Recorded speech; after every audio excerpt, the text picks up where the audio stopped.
বন্ধু নমস্কার, কেমন আছেন? আশা করি আপনারা প্রত্যেকে খুবই ভালো আছেন। তো বন্ধু, দেখা যাক 17/11/2025 সোমবার আমাদের শুভ সংখ্যাগুলি কী কী। 4168 1 থেকে 4 বাজির মধ্যে পাস পেয়ে যাবেন বন্ধু, মিস যাবে না। আবার 5 থেকে 8 বাজিতে একবার পাস নেবেন, ডক করে দেবেন সেট।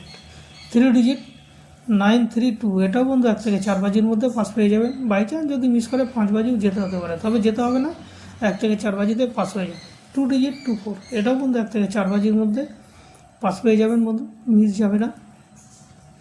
বাই চান্স যদি মিস করে তো 5 বাজি বা 6 বাজি যেতে হতে পারে। সেফ সেট যেটা রেখেছি 34690, এটাও 1 থেকে 4 বাজির মধ্যে দুবার পাবেন, আবার 5 থেকে 8 বাজিতে দুবার পাবেন। এছাড়া কমেন্ট বক্সে আর একটা সেট থাকবে, সেটাও বন্ধু 1 থেকে 4 বাজির মধ্যে 1 থেকে দুবার পাস হবে বন্ধু। আবার 5 থেকে 8 বাজিতে 1 থেকে দুবার পাস হবে, তবে একবার করে পাস নেবেন, সেট ডক করে দেবেন। আর আরেকটি কথা বলি বন্ধু, এই দুদিন আমি টিপস দিতে পারিনি আমার অসুবিধার জন্যে। তো এরকম যদি কোনো দিন না দিই, চিন্তা করবেন যে সেট দেওয়া আছে ওটা দিয়েই ওইভাবেই প্লে হবে, দেখবেন পাস পেয়ে যাবেন, মিস কোনো দিনও যাবে না। যদি আমি না দিতে পারি গেম, সেই দিনের কথা বলছি। তো বন্ধু, এই হচ্ছে আজকের টিপস বন্ধু। আমার টিপস যদি ভালো লাগে তাহলে অবশ্যই লাইক কমেন্ট শেয়ার করবেন বন্ধু। নমস্কার, ভালো থাকবেন, সুস্থ থাকবেন, আনন্দে থাকবেন। আবার দেখা হবে নেক্সট ভিডিওতে। নমস্কার বন্ধু।